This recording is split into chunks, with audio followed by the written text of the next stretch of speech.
Meus irmãos, muito bom dia a todos.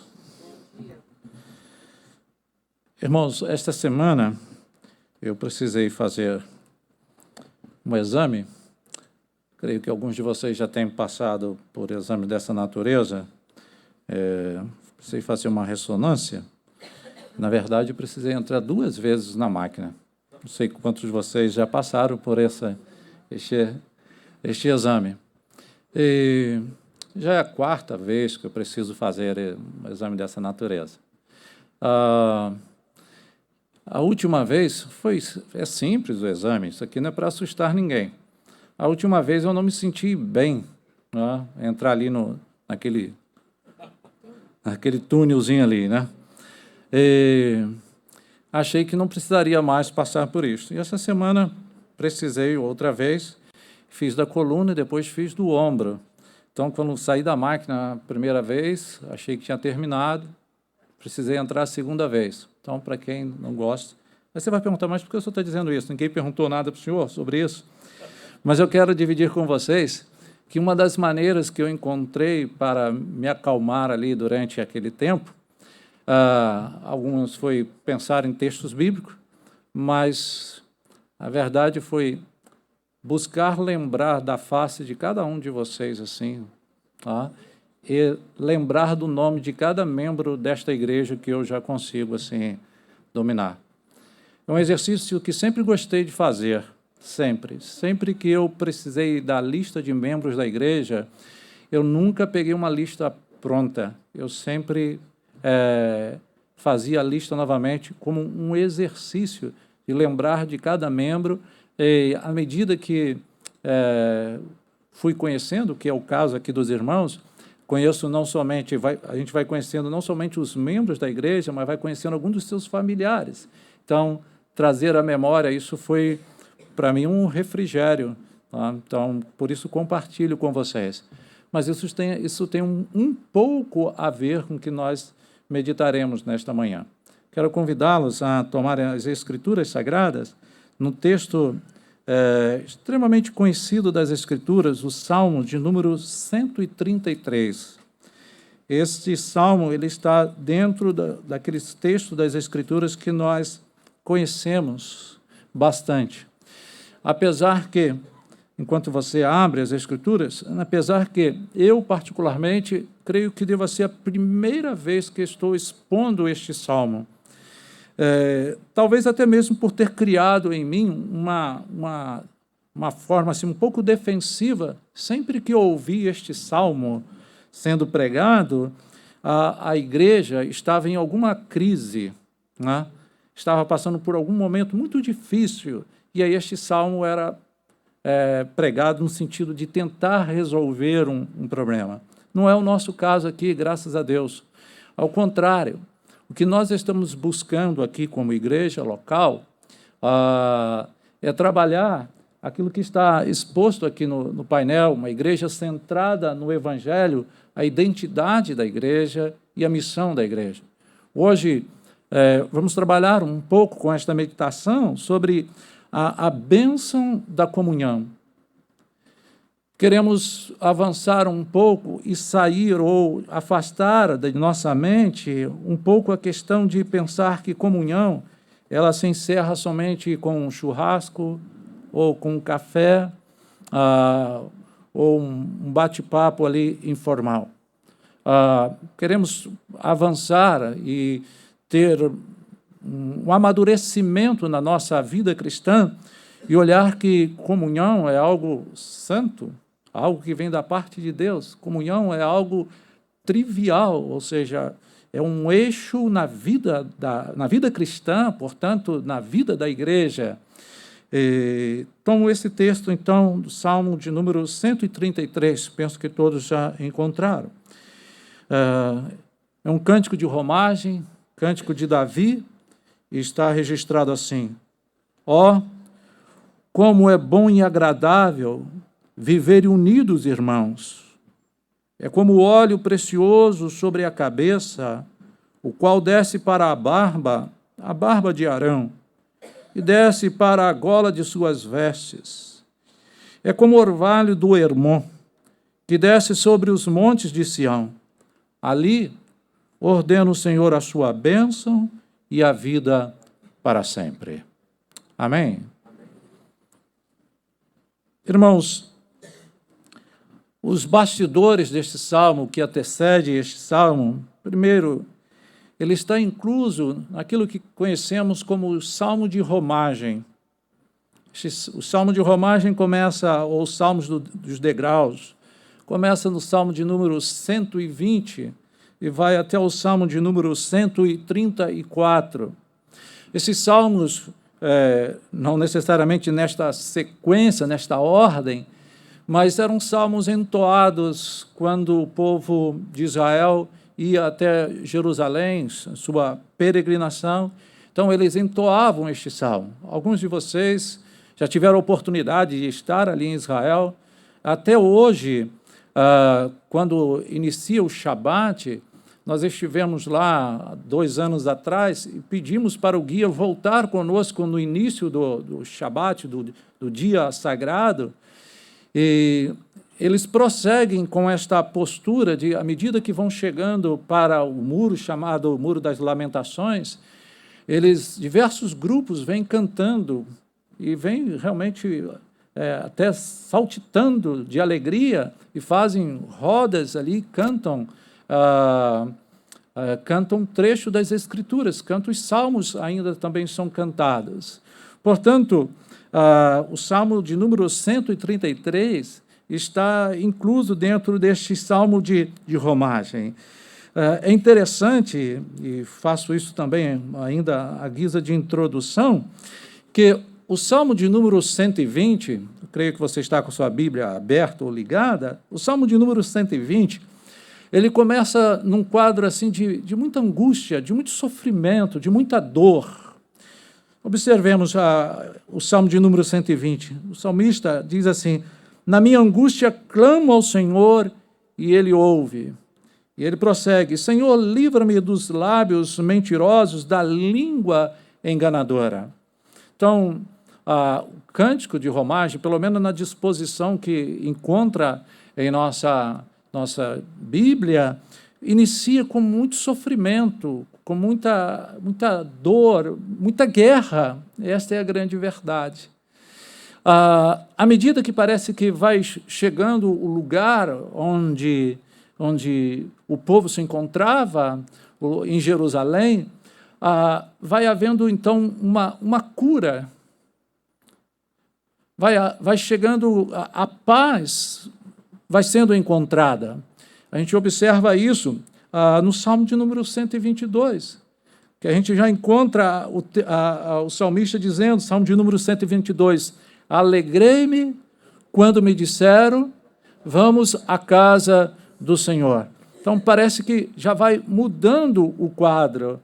E nós também podemos observar que este salmo, o Salmo de número 133, ele pode ter uma leitura bem restrita no que diz respeito à família. Então, é possível que o salmo seja aplicável também ao contexto familiar, porque o salmista diz, quão bom e quão suave é que os irmãos... E aí, deixa eu voltar agora com vocês, tente acompanhar desde agora.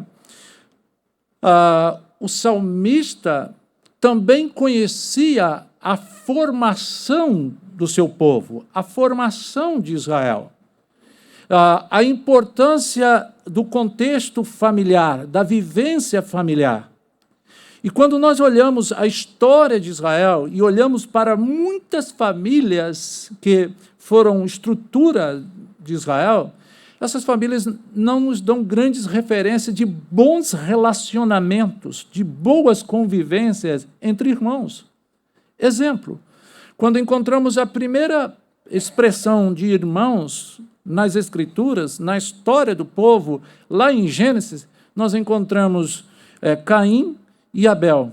Eram irmãos e encontramos, então, um irmão atentando contra a vida de outro irmão.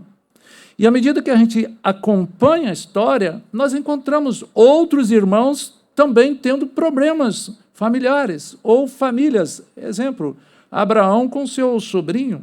Tá? Olha, para que não tenha problema, você vai para uma direção e eu vou o quê? Para outra direção. Nós encontramos também uma história bastante difícil na família de Jacó, seus filhos, o que aconteceu com José e os seus irmãos. Então, o salmista pode estar trazendo, sim, as famílias em mente, até mesmo que os salmos de degraus, nós encontramos 2 salmos que eles são bem assim diretos no contexto familiar.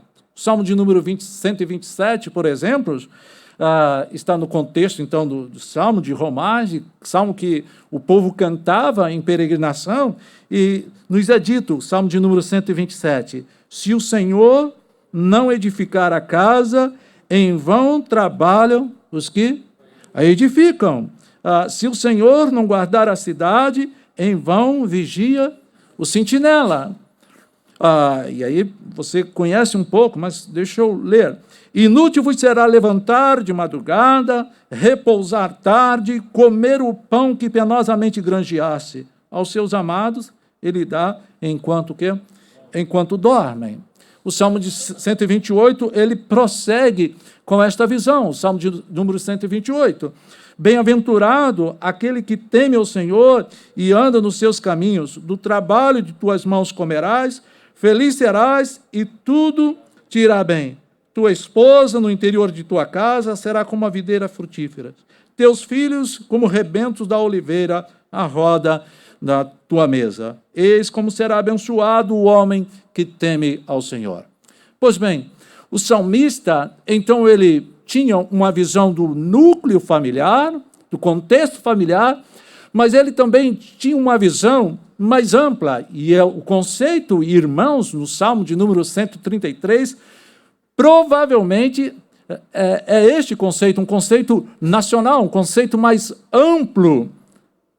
Por isso, a gente precisa voltar à mente um pouco para nós entendermos o que o salmista quis, então, dizer, como é bom e agradável viver unidos os irmãos.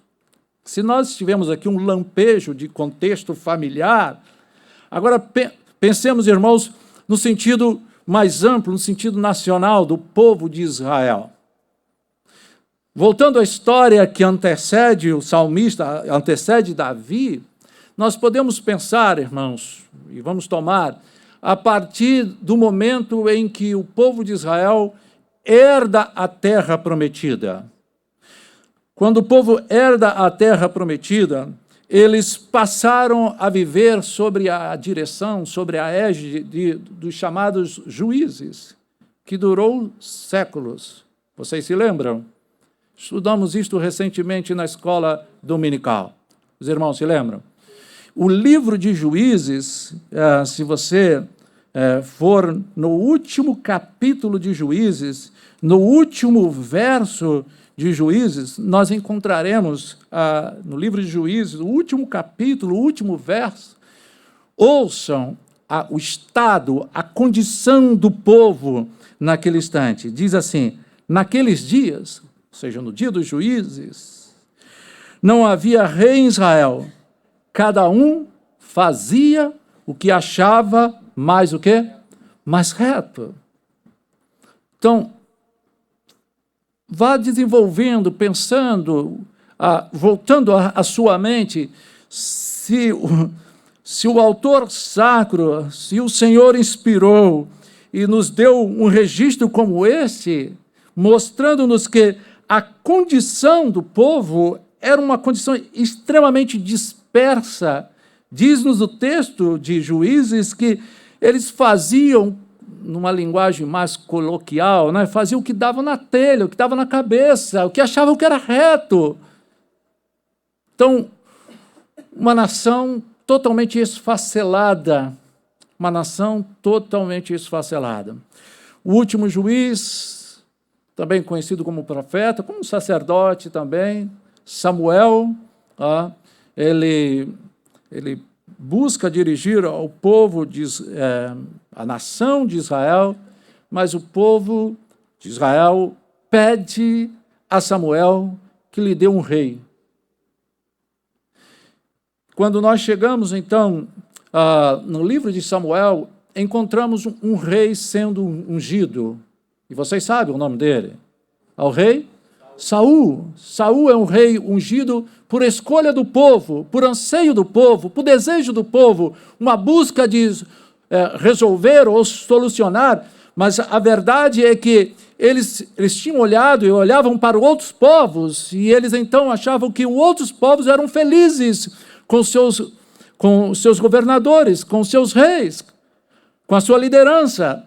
Mas os outros povos viviam também sobre a regência, sobre o governo de outros deuses. A idolatria também reinava sobre outros povos. E o que Saul vai fazer com o povo de Israel é exatamente isso. Conduz a Israel a deixar o Deus de Israel, o único Deus. Lembram do texto de Deuteronômio? Ouve, Israel, o Senhor nosso Deus é o único Deus. Não terás outros deuses diante de mim. Lembra os ensinos das Escrituras? Pois bem, a nação de Israel, ela desviou-se deste único Deus sobre o governo de Saul.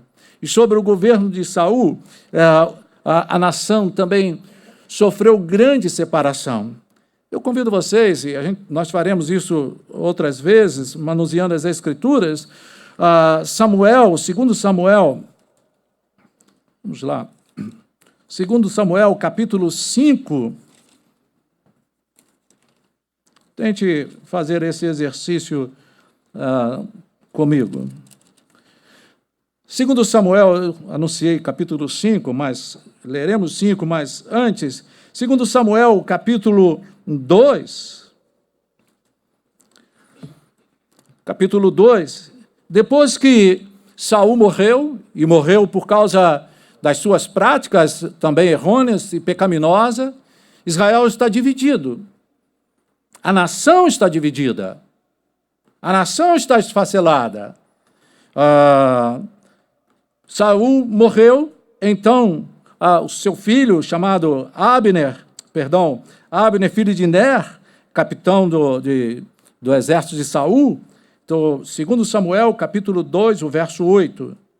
Segundo Samuel 2, o verso 8. Abner, filho de Ner, capitão do exército de Saul, tomou a Isbosete, filho de Saul, e o fez passar a Manaim, e o constituiu rei sobre Gileade, sobre os Assuritas, sobre Jezreel, Efraim, Benjamim e sobre todo Israel. Ouçam, da idade de 40 anos era Isbosete, filho de Saul, quando começou a reinar sobre Israel, e reinou 2 anos. Somente a casa de Judá seguia quem? Seguia a Davi. Observem, o povo está dividido.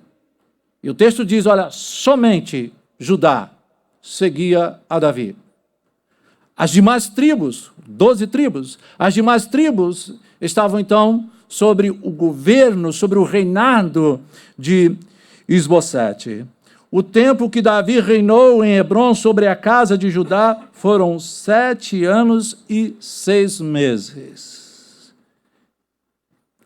Guerra, perseguição, idolatria, tribo contra tribo. Olha, vocês não podem entrar no nosso território, vocês não podem passar daqui para lá. Esse era o contexto de Israel. Este era o contexto da nação. Agora, em 2 Samuel, capítulo 5, agora. 2 Samuel, capítulo 5, a partir do verso 1. Então, todas as tribos de Israel vieram a Davi, a Hebrom, e falaram, dizendo, somos do mesmo povo que tu és. Outrora, sendo Saul ainda rei sobre nós, eras tu que fazias entradas e saídas militares com Israel. Também o Senhor te disse, tu apacentarás o meu povo de Israel e serás chefe sobre Israel. Assim, pois, todos os anciãos de Israel vieram ter com o rei em Hebrom, e o rei Davi fez com eles aliança em Hebrom perante o Senhor. Ungiram Davi rei sobre quem? sobre Israel. Agora ouçam, verso 4. Da idade de 30 anos era Davi quando começou a reinar. E reinou o quê? 40 anos. Em Hebrom reinou sobre Judá 7 anos e 6 meses. E em Jerusalém reinou 33 anos sobre todo Israel e Judá. E a partir desse momento, irmãos, para só mais uma isca aí nessa introdução, segundo Samuel, capítulo 5, o verso 10, a gente lê assim, olha, ia Davi crescendo em poder cada vez mais, porque o Senhor, Deus dos exércitos, era o quê? Era com ele. É isto que está por trás do salmista. Eu diria assim, é isto que está por trás deste salmo de número 133. Agora, Davi, ele contempla uma nação não esfacelada, não dividida, mas agora ele contempla uma nação o quê? Unida. E vejam, a partir deste momento, Israel obteve grandes vitórias, expandiu o território, foi bem politicamente, foi bem financeiramente. Israel avançou também no que diz respeito a temer, a buscar ao Senhor. Então, irmãos, baseado nesta introdução e no que o Salmo nos oferece, eu gostaria de fazer algumas afirmativas simples, mas também aplicar a nós nesta manhã quanto à vida de comunhão, à vida de união.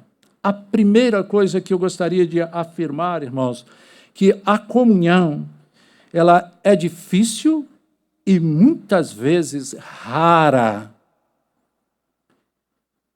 Eu sei que você disse, mas aonde está isso no texto? Agora, trazendo o nosso pastor aqui em memória, ele diz assim, não há contingenciamento em nenhuma palavra nas Escrituras. E a primeira palavra que aparece no Salmo, ela já nos reflete isso, a expressão ó. Algumas traduções talvez estejam vejam.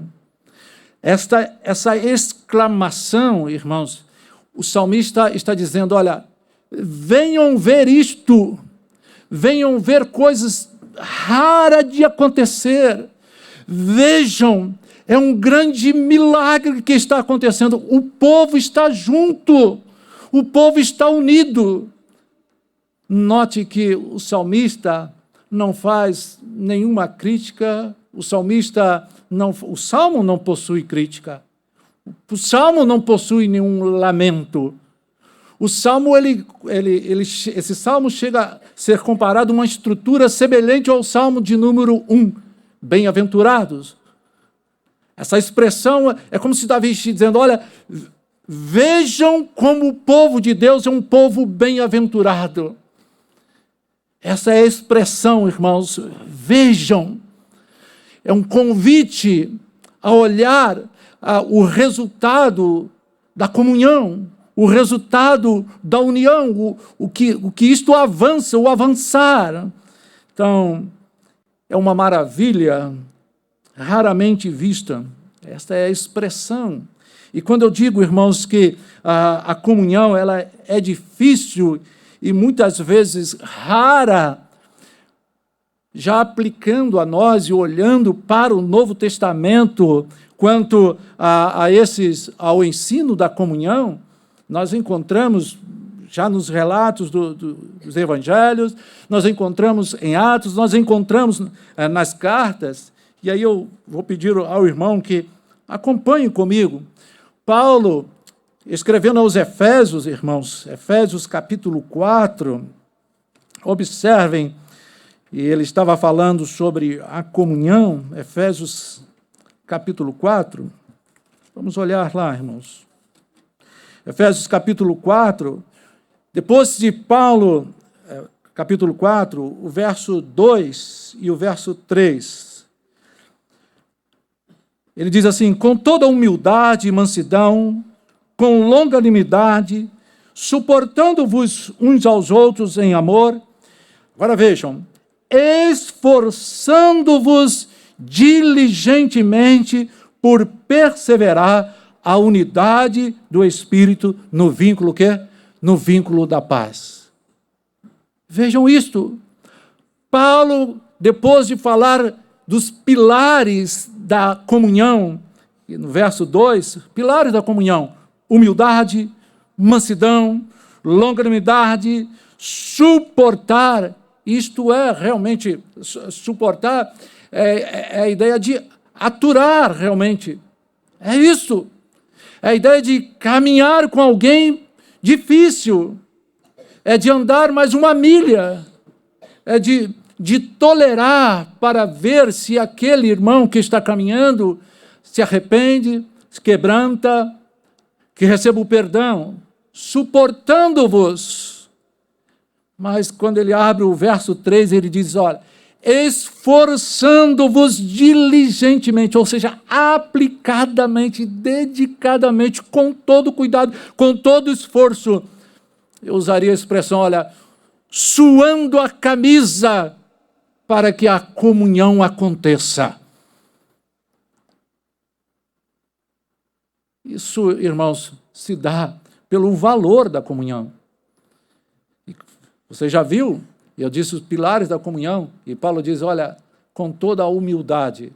Vejam, no tempo como o nosso, e no tempo também do apóstolo Paulo não era diferente, quando nós somos estimulados a sermos autossuficientes, quando somos estimulados a sermos independentes, autônomos, Paulo diz, olha, com toda humildade.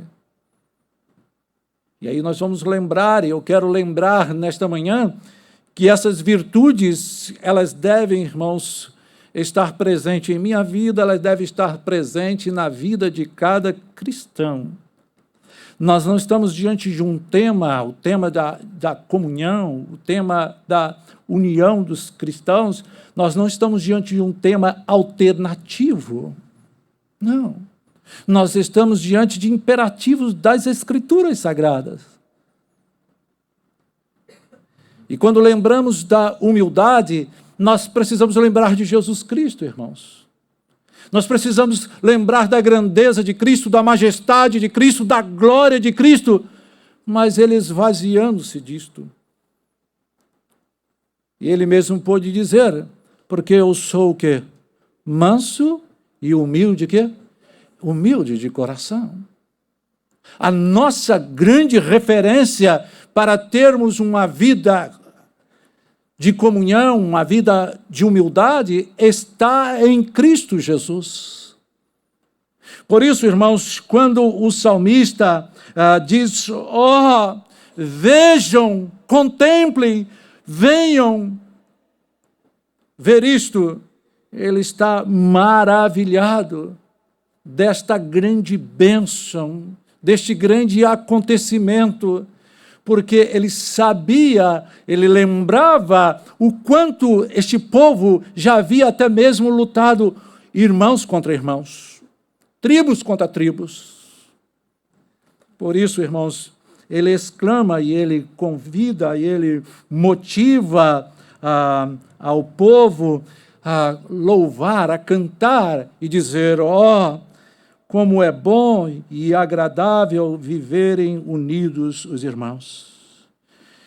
E uma segunda afirmativa, extraindo do próprio texto, bem simples, mas aplicável a nós, irmãos, é que a comunhão, ela vem, a comunhão dos cristãos, da vida cristã, ela vem acompanhada de adjetivos. E o salmista apresenta 2 adjetivos que não requerem grandes explicações, porque ele é bom e é agradável. Tanto a palavra boa quanto agradável, ela já nos transmite até mesmo paz, ela nos transmite boas coisas, agradável, dar prazer, traz realizações. Vejam isto. É bom. Ele não está fazendo uma avaliação. Ele não está olhando e dizendo, olha ali, fulano está desse jeito, ali está desse jeito. Ele está fazendo uma constatação. É real, é bom, é agradável. E esta é a segunda afirmativa que quero fazer. Oh, como é bom e agradável viverem unidos os irmãos. Uma terceira afirmativa que o salmista faz, e eu quero tomar isto para aplicar a nós. A comunhão, ela requer unidade. Eu sei que você já ouviu isto em outros lugares. Vejam, ela requer unidade, ela não requer uniformidade. Ser uniforme, todo mundo veste igual, todo mundo fala igualzinho, todo mundo frequenta o mesmo lugar, todo mundo gosta mesmo estilo de música. Uniformidade. Não é isto que o salmista está dizendo, mas o que ele está apresentando quando ele diz viverem unidos os irmãos.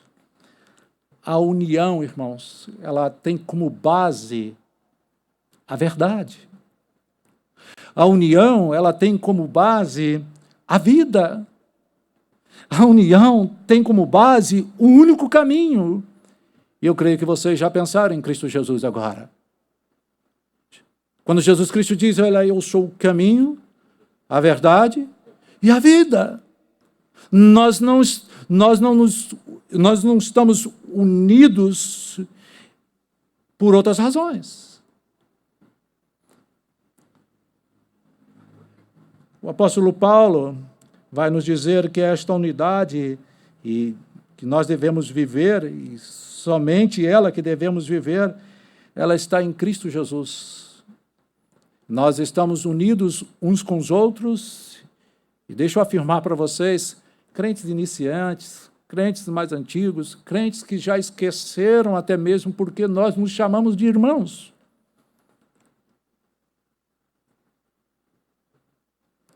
Precisamos lembrar que as Escrituras Sagradas diz que a todos quantos receberam, deu-lhes o poder de serem chamados o quê? Filhos de Deus. Filhos de Deus. Mais adiante mostraremos isto. O autor, João, quando diz esse texto que eu estou recitando, ele diz, olha, não são aqueles que nasceram da carne, não são aqueles que nasceram da vontade do homem, mas aqueles que nasceram o quê? Da vontade de quem? Da vontade de Deus. Mais à frente farei essa afirmativa, que a comunhão, irmãos, ela nasce, ou ela desce, ou ela nasce do alto, ela vem do alto. Mas, por ora, quero fazer essa afirmativa, que a comunhão, ela requer unidade. E eu quero recorrer a um texto de Paulo, aos Filipenses, capítulo 3, se você quiser somente ouvir, ou acompanhar na sua Bíblia, faça isso. Filipenses capítulo 3, Paulo diz assim, o verso 10, para o conhecer e o poder da sua ressurreição e a comunhão dos seus sofrimentos, conformando-me com ele na sua o quê? Na sua morte. Temos comunhão com Cristo na sua ressurreição, temos comunhão com Cristo no seu sofrimento, temos comunhão com Cristo na sua morte. Estamos unidos a Cristo. E tão somente isto, irmãos, que o salmista, então, exclama, ó, como é bom e agradável viverem unidos, irmãos. Creio que vimos, então, Deus aqui no texto, vimos Cristo no texto e vimos a igreja de Cristo também no texto. Essas figuras estão presentes. Mas o salmista, irmãos, ele vai prosseguir e vai nos dar algumas figuras. Ele lança a mão de duas figuras para ilustrar a união, para ilustrar a comunhão, para ilustrar esses adjetivos que ele diz que é bom e agradável. Ele lança a mão de duas figuras, conhecida de Israel, conhecida do povo, conhecida daqueles que cantavam este salmo de romagem. A primeira figura é o óleo precioso que ele chama.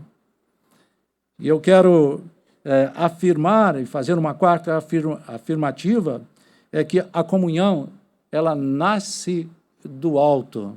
Se não olhemos o texto, é como óleo precioso sobre a cabeça, a qual desce para a barba de Arão e desce para a gola de suas vestes.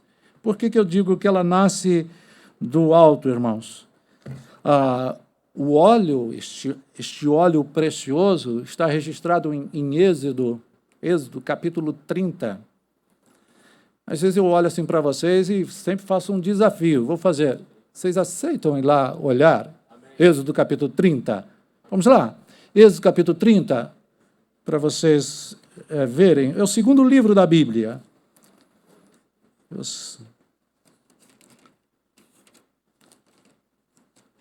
E você entenderá por que eu estou fazendo essa afirmativa que a comunhão desce, ou a comunhão nasce, ou a comunhão vem do alto. Observem, Êxodo capítulo 30. Eu vou ler somente, por questão de tempo, a partir do verso 30.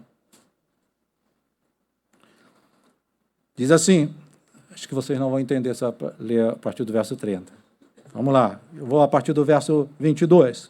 Que isso, pastor? Vamos então. Disse mais o Senhor a Moisés: Tu, pois, toma das mais excelentes especiarias, de mirra fluída, 500 ciclos, de cinamomo, odoroso, a metade, a saber, 250 ciclos, de cálamo aromático, 250 ciclos, de cássia, 500 ciclos, segundo o ciclo do santuário, e de azeite da oliveira, 1 hin. Disto farás o óleo sagrado para a unção, o perfume composto segundo a arte do perfumista. Este será o óleo sagrado da unção. Antes de eu terminar a leitura, quem é que está dando esta ordem? Quem é que está dizendo como é que tem que ser? Alguém já brincou, se a natura descobre isto? Já pensou? Mas calma, que a gente vai ler lá no final uma coisa que a natura não pode fazer e ninguém poderia fazer. Calma. Prosseguindo. Verso 25. Disto farás o óleo sagrado para unção, o perfume composto segundo a arte do perfumista. Este será o óleo sagrado da unção. Com ele ungirás a tenda da congregação, e a arca do testemunho, e a mesa com todos os seus utensílios, e o candelabro com seus utensílios, e o altar do incenso, e o altar do holocausto com todos os utensílios, e a bacia com o seu suporte. Assim consagrarás estas coisas, para que sejam santíssimas. Tudo o que tocar nelas será santo. Também ungirás, pronto, aí, ó. Também ungirás a quem? Arão e seus filhos. E os consagrarás para que me oficiem como sacerdotes. Dirás aos filhos de Israel: Este me será o óleo sagrado da unção nas vossas gerações. Não se ungirá com ele o corpo de homem que não seja sacerdote, nem fareis outro semelhante da mesma composição. É santo e será santo para vós outros. Qualquer que compuser óleo igual a este, ou dele puser sobre um estranho, será eliminado do seu o quê? Do seu povo. A natura está proibida, está patenteado por Deus. Mas olha, irmãos, que eu gostaria, neste tempo, Davi toma esta ilustração já conhecida do povo, esta ilustração da unção do sacerdote para dizer, olha, a comunhão, a união do povo de Deus é como o óleo precioso, valioso, que é colocado sobre a cabeça. E eu quero que você perceba a movimentação que acontece com este óleo. Ele é colocado sobre a cabeça, que desce pela barba, que desce a gola, e a gola aqui não é a gola que nós conhecemos, mas é a parte de baixo. Mas eu quero que você perceba que começa de cima para o quê? De cima para baixo. Você pensou na figura de Cristo? Você pensou que o sacerdote também é um mediador? Mas você pensou que é de cima para baixo, então todos são atingidos, até os mais simples? Diante da cruz de Cristo, diante de Cristo, todos nós somos nivelados. Não existe nível social, não existe hierarquia, não existe poder. Diante de Cristo, todos somos iguais. O salmista está dizendo, vejam isto, vejam esta união, vejam como isto é bom, vejam como isto é agradável. Ele então diz, olha, é como óleo precioso sobre a cabeça, a qual desce para a barba de Arão, e desce para a gola de suas vestes. Não é por curiosidade que eu quero compartilhar contigo, mas olha o texto, quantas vezes a palavra desce. Então, é como óleo precioso sobre a cabeça, a qual desce para a barba de Arão, e desce para a gola de suas vestes. É como o orvalho que desce sobre os montes. Alguém está sendo abençoado. Este movimento, ele continua. Ele flui. Se você pensa na vestimenta sacerdotal, o sacerdote, ele colocava vou chamar sacola, faltou o nome aqui. Ele colocava no seu peitoral três carreiras de 4 tabuinhas ou pedrinhas, onde possuía as iniciais de cada tribo. Isso significa, o salmista está ilustrando que todas as tribos eram abençoadas, todos recebiam, não havia qualquer acepção, não havia qualquer diferença. Por isso o salmista está os convidando a viverem esta união, a manter esta união, como diz o apóstolo Paulo, a esforçar-se diligentemente nesta comunhão. Uma questão de tempo, irmãos, não posso deter-me. Já foi anunciado lá no IBD que era o pastor Jonas que haveria de pregar hoje, né? Mas esta é a afirmativa que eu gostaria de frisar com vocês. A comunhão, ela nasce, ela brota no coração de Deus, irmãos. Como eu gostaria de ler com vocês a oração de Jesus Cristo, a oração sacerdotal. Talvez vocês poderiam achar que era um ato até de brincadeira do pastor. Não é. Não vou pedir, mas eu quase que pediria a vocês, fiquem de pé e vamos ouvir Jesus orando pelo seu povo. Mas se você puder, redobre um pouco agora a sua atenção. João capítulo 17. Vamos lá, seja você um cristão iniciante, um cristão maduro, seja você ainda começando na fé, você experiente na fé. Ouçam a oração de Cristo Jesus pela comunhão, pela união, pela unidade do povo, pelo caminhar do seu povo. Ouçam Jesus Cristo orando, dizendo assim, tendo Jesus falado estas coisas, levantou os olhos do céu e disse, Pai, é chegada a hora, glorifica teu Filho, para que o Filho te glorifique a ti, assim como lhe conferiste autoridade sobre toda a carne, a fim de que ele conceda a vida eterna a todos os que lhe deste. E a vida eterna é esta, que te conheçam a ti, o único Deus verdadeiro, e a Jesus Cristo a quem enviaste. Eu te glorifiquei na terra, consumando a obra que me confiaste para fazer. E agora, glorifica-me, ó Pai, contigo mesmo, com a glória que eu tive junto de ti, antes que houvesse o mundo. Manifestei o teu nome aos homens que me deste do mundo. Eram teus, Tu nos confiastes e eles têm guardado a tua palavra. Agora eles reconhecem que todas as coisas que me tens dado provêm de ti, porque eu lhes tenho transmitido as palavras que me destes, e eles as receberam, e verdadeiramente conheceram que saí de ti, e creram que tu me enviastes. É por eles que eu rogo, não rogo pelo mundo, mas por aqueles que me destes, porque são teus. Ora, todas as minhas coisas são tuas, e as tuas coisas são minhas, e neles eu sou glorificado. Já não estou no mundo, mas eles continuam no mundo, ao passo que eu vou para junto de ti. Pai Santo, guarda-os em teu nome que me deste, para que eles sejam o quê? Sejam um, assim como nós. Quando eu estava com eles, guardava-os no teu nome, que me destes, e protegi-os, e nenhum deles se perdeu, exceto o filho da perdição, para que se cumprisse a Escritura. Mas agora vou para junto de ti, e isto falo no mundo para que eles tenham o meu gozo completo em si mesmo.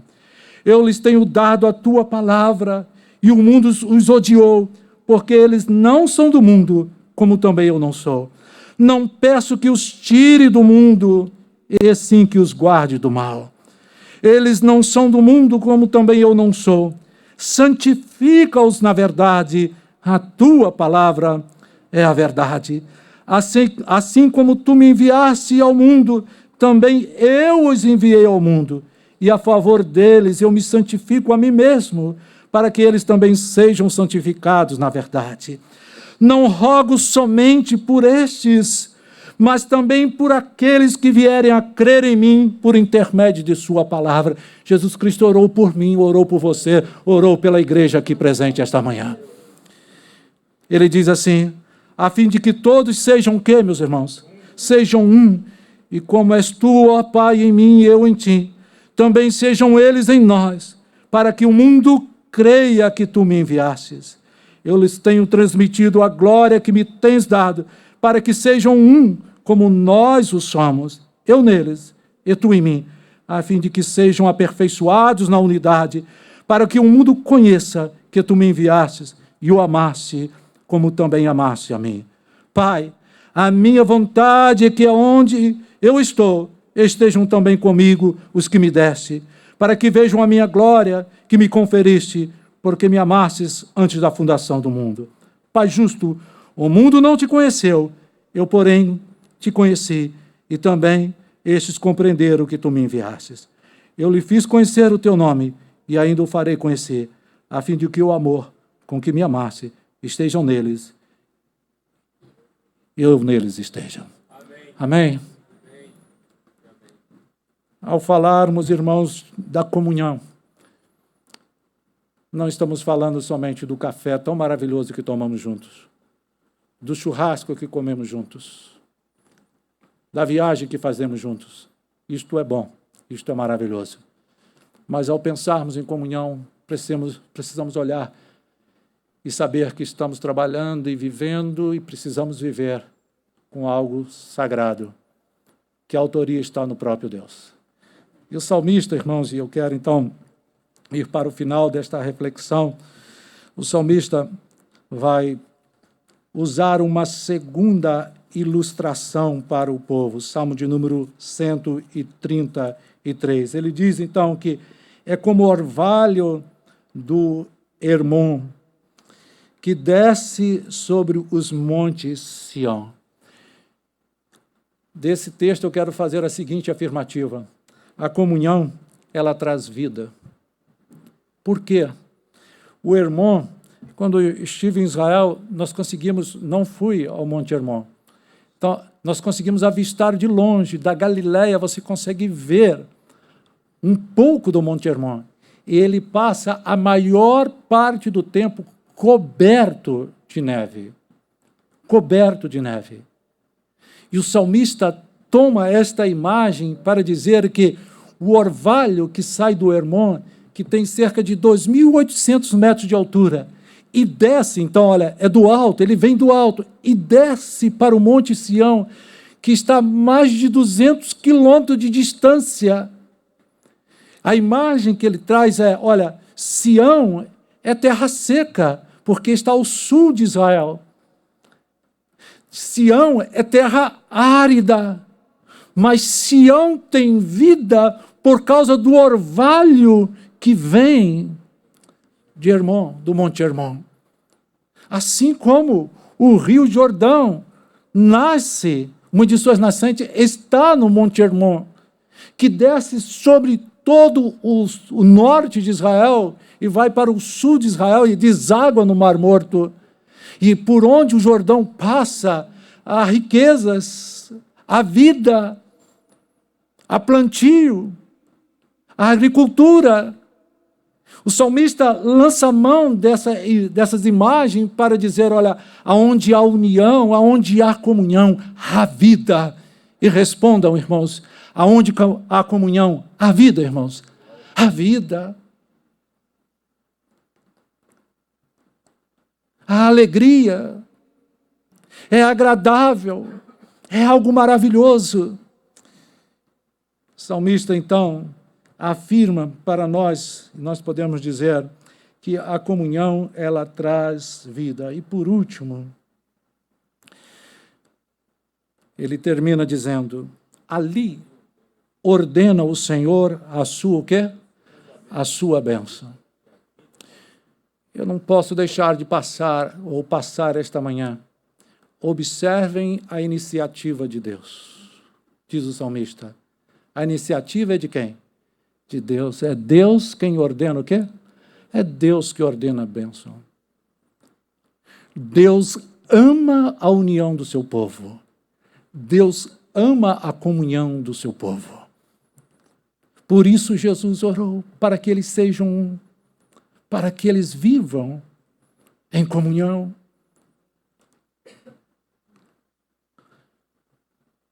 O salmista, então, diz, olha, ali ordena o Senhor a sua vida, a sua bênção, e a vida, o quê? E a vida para sempre. Ninguém pode alterar aquilo que o Senhor ordena. Ninguém pode modificar aquilo que o Senhor dá graciosamente. Graciosamente Ele concede a bênção. Mas eu penso, irmãos, que hoje pela manhã, vamos abrir um parênteses antes de encerrar tudo, hoje pela manhã me veio aquele repente desse texto, falei, meu Deus, esse texto ele aponta para algumas direções. Não está escrito em nada no meu esboço. Só imaginei, Senhor, esse texto está apontando, primeiro, para Deus, como se dissesse a Israel, olhe para o alto. Segundo, esse texto está apontando para Jesus Cristo. Veja a obra que Cristo fez para que nós fôssemos unidos. Nós somos unidos pelo mérito de Cristo Jesus. Mas, em terceiro, olhe a conclusão da obra de Cristo, a comunhão da igreja. Como é possível, irmãos? Somos pessoas diferentes, de lugares diferentes. Vamos ampliar essa lente nesse parênteses que estou abrindo.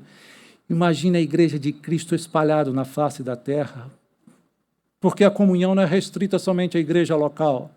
Mas imagine, irmãos, nós temos irmãos de outras nações, cantamos agora de todas as tribos, povos e raças. Que bênção, que alegria. Eu já fico impactado, irmãos. Olha, eu viajei algumas vezes, cheguei em Belo Horizonte, procurei a primeira igreja batista em Belo Horizonte. Que recepção, como se eu pertencesse àquela família. Aqueles irmãos, no mesmo dia, já me convidaram para um retiro. No mesmo dia, o irmão me levou para a casa dele para eu almoçar. Meu Deus, ele nem sabe quem eu sou. Viajei para Vitória. Quando eu cheguei em Vitória, Frederico ouviu o que eu estou falando. O irmão Frederico me ligou no hotel, falou, pastor, ligaram para mim, disseram que o senhor está aqui na cidade. O senhor não vai almoçar em lugar nenhum, o senhor vai almoçar com a minha família. Eu não conhecia o Frederico. Ele foi me buscar no hotel para eu almoçar com ele. Que alegria! Eu fui para Campos recentemente, pastor Davi, em Campos. Cheguei em Campos, procurei o pastor Davi, ele, olha, já procurei saber quem é o Senhor. Já me disseram quem é o Senhor vai pregar aqui na igreja. Eu falei, meu Deus do céu, isso só acontece por causa de Cristo. Por causa de Cristo. Deixa eu dizer para vocês, cristãos, a primeira coisa que um cristão deve fazer quando viaja, seja aqui dentro do país ou para fora, procure uma igreja onde você possa ter comunhão, onde você pode compartilhar. Procure. E assim não foi diferente, irmãos. Volta Redonda, onde fui morar, não foi diferente. Assim que cheguei, ainda morei 1 ano ali no hotel, logo procurei os irmãos, Segunda Igreja Batista do Retiro, depois vim para a Primeira Igreja Batista de Volta Redonda. Ali encontrei irmãos que se tornaram verdadeiras famílias, comunhão, base, coisa agradável, compartilhar a palavra, compartilhar as alegrias, compartilhar os temores, compartilhar as falhas, pedir perdão, confessar pecados. Nós temos, só no Novo Testamento, irmãos, nós temos cerca de 25 mandamentos de mutualidade. Cito alguns aqui para concluir a minha fala. Nós ouvimos no Novo Testamento, ame-se uns aos outros, aceite-se uns aos outros, saúdem uns aos outros, tenham igual cuidado uns aos outros, sujeite-se uns aos outros, suportem uns aos outros. Tudo isto tem a ver com comunhão, com mutualidade. Não tenham inveja uns dos outros, deixem de julgar uns aos outros, não se queixem dos outros, não falem mal uns dos outros, não mordem nem devorem uns aos outros, não provoquem uns aos outros, não mintam uns aos outros, confessem os seus pecados uns aos outros, perdoem mutuamente, edifiquem uns aos outros, ensinem uns aos outros, encorajem uns aos outros, aconselhem uns aos outros, sirvam uns aos outros, leve os fardos pesados uns dos outros, sejam mutuamente hospitaleiros, sejam bondosos uns para com os outros, orem uns pelos outros. Vejam quantas coisas devemos fazer como cristãos, para que tenhamos a doce comunhão. E Jesus Cristo, irmãos, ao aplicar isto aos seus discípulos, ele disse aos seus discípulos assim, olha, nisto sabereis, conhecerão que vocês são os meus discípulos. O maior outdoor que Jesus Cristo disse que a igreja dele teria. Não era um outdoor com LED, não era uma propaganda na TV, que são coisas lícitas e boas. Mas olha, ele disse, olha, se vocês amarem o quê? Uns aos outros. Uns aos outros. Jesus Cristo não esperou perfeição dos seus discípulos. Se você ler João capítulo 13, o texto começa dizendo que Jesus os amou e o amou até o quê?